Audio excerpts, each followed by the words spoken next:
स्वागत है आपका अपने चैनल ट्रेडिंग क्राफ्ट में। और ये है बैंक निफ्टी के वीकली टाइम फ्रेम। और चलिए एनालाइज करते हैं कि अगले वीक बैंक निफ्टी क्या कर सकती है और कल 21 तारीख को मंडे को मार्केट में क्या है अच्छी बेस्ट मूवमेंट, दमदार मूवमेंट। फिलहाल आप सब देख सकते हैं कि बैंक निफ्टी एक लंबे अच्छे खासे वीकली टाइम फ्रेम में 4 दिन कंसिस्टेंट रेड कैंडल बनाने के बाद आज फाइनली जो लास्ट कैंडल बनाई है वो छोटी सी रेड कैंडल बनाई है। ये शो करता है कि बैंक निफ्टी में अब मोमेंटम थोड़ा रेड का थोड़ा सा कम है। अब इसे और मोमेंटम के लिए थोड़ा सा पुल बैक देना पड़ेगा या साइडवेज जाके फिर नीचे आना पड़ेगा, तब नए नए नए सेलर्स मिलेंगे। अदरवाइज जो सेलर्स यहाँ बैठे आ चुके हैं ऊपर से लेके, उनके पास तो एसएल है, वो अब नई पोजीशंस क्यों बनाएंगे? वो तो ऑलरेडी प्रॉफिट में चल रहे हैं। तब तो किसी प्रॉपर स्विंग को ब्रेक करने के बाद ही पोजीशन बनाएंगे, और वो बनाएंगे क्या, वो प्रॉफिट बुक करेंगे एंड देन थोड़ा बहुत पुल बैक आ जाएगा।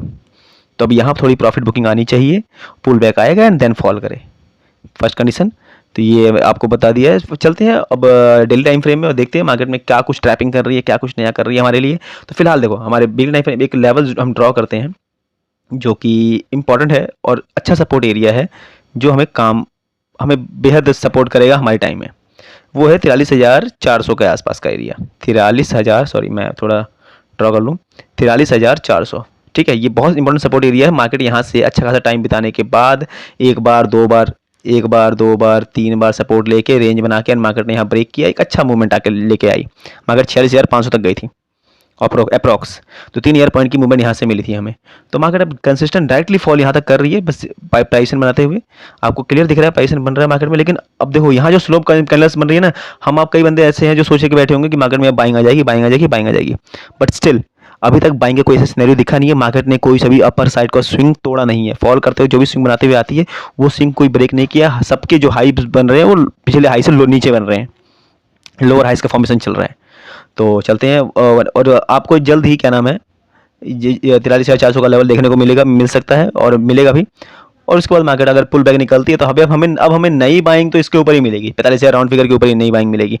टिल देन हम कुछ चुपचाप बैठेंगे, वेट करेंगे मार्केट क्या करती है। Just watch, wait and watch.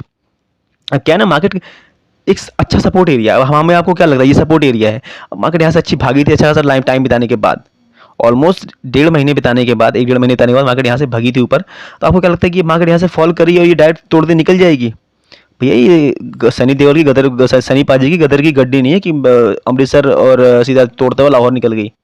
Market को रेस्ट चाहिए। एक फ्लाइट भी उड़ती है ना तो उसको रिफिलिंग के लिए रुकना पड़ता है एंड देन फिर उड़ती है। तो वैसे ही है मार्केट, अब कंटिन्यू जस्ट प्राइस बना के गिरते जा रही है। क्या सपोर्ट बैठा तो है, सपोर्ट पे कुछ तो बाइंग आएगी, कहीं तो प्रॉफिट बुकिंग होगी। जिसने यहाँ लिया वो कहीं तो प्रॉफिट बुक करेंगे ये सपोर्ट एरिया। तो उनके टारगेट सपोर्ट प्रॉफिट बुकिंग का एरिया यही है। बट इससे पहले थोड़ी मूवमेंट नहीं मार्केट स्लो हो चुकी है।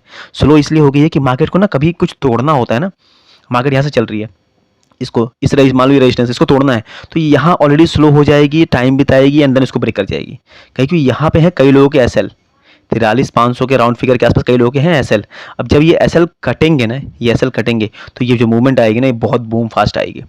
हमें जल्द ही देखने को 42,000 के आसपास, 42,500 एंड देन जो भी 41,000 और उसके बाद हमें 39,500 तक देखने को मार्केट मिल सकती है फास्ट, क्योंकि ये मूवमेंट फास्ट आई है। यहाँ कोई एसएल ज़्यादा है नहीं, सिर्फ कटेंगे और फॉल, कटेंगे और फॉल, कटेंगे और फॉल। चार स्टॉपेज है यहाँ पे, चारों स्टॉपेज और बड़े बड़े डिस्टेंस पे हैं, कम डिस्टेंस पे नहीं है, ये डिस्टेंस बड़े बड़े हैं। ठीक है, तो ये कटेंगे और मार्केट में अच्छा फॉल देखने को मिलेगा। बट ये लेवल तोड़ना ही अपने आप में सबसे इंपॉर्टेंट है, बिकॉज ये फर्स्ट स्टेप है तोड़ना। ये स्विंग तो नॉर्मल स्विंग है, ये स्विंग तोड़ा मार्केट, इसको तोड़ा, थोड़ा सा टाइम बिताया एंड देन फॉल, ऑब्वियस है। तो मार्केट इसको तोड़ने से पहले, कई बार क्या होता है मार्केट तोड़ के रिटेस्ट फॉल पुल बैक देके फिर गिरती है। कई बार मार्केट तोड़ने से पहले ही साइडवेज हो जाती है और उसके बाद तोड़ती है। तो जब ये पहले से साइडवेज होकर तोड़ती है ना तो ये फॉल बहुत बड़ी आती है। पहले से साइडवेज होकर तोड़ेगी, सॉरी एक सेकंड, पहले साइडवेज होकर तोड़ेगी तो ये फॉल बहुत बड़ी आती है।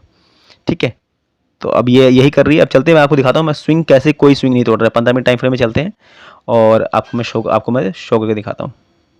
देखिए बहुत इंपॉर्टेंट है, प्लीज़ ध्यान से देखना। और ऐसा कुछ नहीं है क्या, अब हमारे पास ये 45,000 जो राउंड फिगर का एरिया था, सपोर्ट का एरिया, मार्केट ने 1 बार 2 बार 3 बार 4 बार यहाँ से सपोर्ट ऑलमोस्ट लेके और यहाँ से गिर गई है। तो ये बहुत इंपॉर्टेंट रेजिस्टेंस एरिया, तो इसको हम ड्रॉ कर लेते हैं। और चलिए इसको एक अच्छा एरिया, बहुत इंपॉर्टेंट रेजिस्टेंस एरिया है, ठीक है, इसको हमने ड्रॉ कर लिया। और हमारे पास अभी जो रिसेंट का एक जोन है वो इंपॉर्टेंट जोन है, एक तरह से आप मान के चलेंगे इंपॉर्टेंट जोन है वो जोन। थोड़ा इसको हम लाइट करेंगे, ज़्यादा इंपॉर्टेंट नहीं है, बट हाँ मार्केट जिस तरह से डाउन मूव चल रही है उसके हिसाब से तो मार्केट में इंपॉर्टेंट है, वो है 44,450 से लेकर 44,300, मतलब ये 150 पॉइंट का रेंज है। तो ये एरिया अपने आप में भी एक स्विंग का काम करता है। अब चलिए इसको मैं आपको क्लैरिफाई कर देता हूँ कैसे। मार्केट में आपको बताया मैंने ये इंपॉर्टेंट है। अब मार्केट फॉल करते आ रही है, आप देखो ना, एक भी स्विंग, एक भी हाई तोड़ रही है क्या? एक भी हाई तोड़ रही है मार्केट? बिल्कुल भी नहीं तोड़ रही। बस मार्केट साइडवेज है, अभी साइडवेज चल रही है, लेकिन एक भी हाई नहीं तोड़ रही है। तो जब तक हाई नहीं तोड़ी तब हम अपसाइड के लिए बैठेंगे क्यों?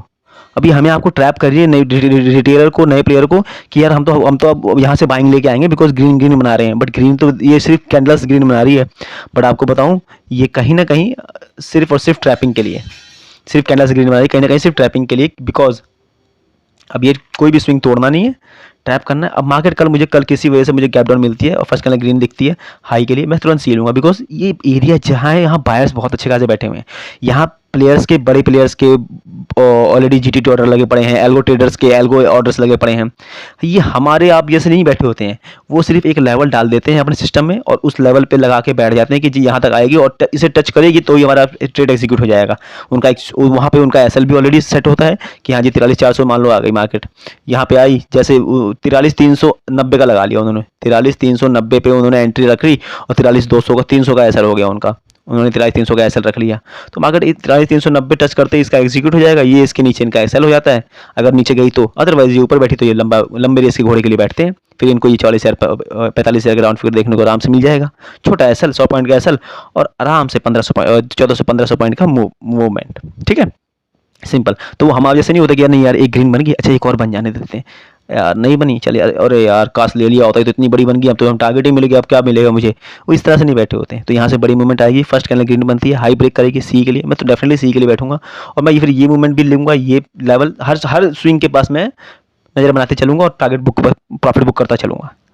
ठीक है, अब मार्केट में कल मुझे किसी से इस रेंज में मिल गई, मुझे नीचे आते हुए दिखेगी ना, मैं डेफिनेटली नीचे के लिए बैठूंगा। रीजन भाई सेलिंग प्रेशर है, मार्केट डाउन मूवमेंट चल रही है, लोअर लोज बन रहा है, प्राइस डाउन का है, तो भाई नीचे आएगी तो सेलर्स जो भी होगा वो तो एंट्री मारेगा। कोई क्यों बैठेगा, तो एंट्री मारेगा, उसको ये मूवमेंट मिल जाएगी। पर ज़्यादा एग्रेसिव नहीं बैठूंगा मैं, क्योंकि वो नीचे एक अच्छा सपोर्ट एरिया भी है।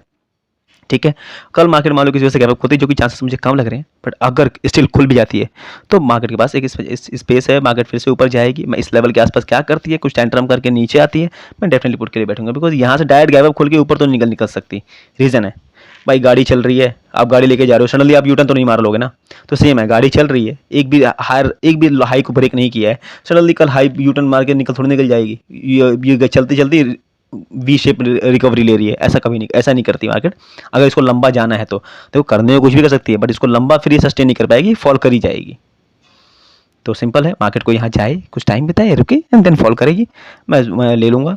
क्योंकि मैं सी के लिए तो अभी रेडी नहीं हूँ, बिकॉज मार्केट ने अभी एक भी हाई नहीं तोड़ा, लोअर लोज हायर लोज बनाते आ रही है और market clear cut down move में चल रही है। तो मैं अभी भी कोई भी कॉल लेके नहीं बैठूंगा, मैं पुट के लिए ज़्यादा ध्यान दूंगा, जहाँ से मिला दैट्स इट। मैंने आपको सीधे कंडीशन समझा दी है। वीडियो कैसी लगी प्लीज़ लाइक करिए, कमेंट करके बताइएगा, और किस तरह कोई क्वेरी क्वेश्चन हो तो वीडियो अच्छी लगी तो यार शेयर सब्सक्राइब भी कर दो यार, और शेयर कर दो, सब्सक्राइब भी कर देना प्लीज़।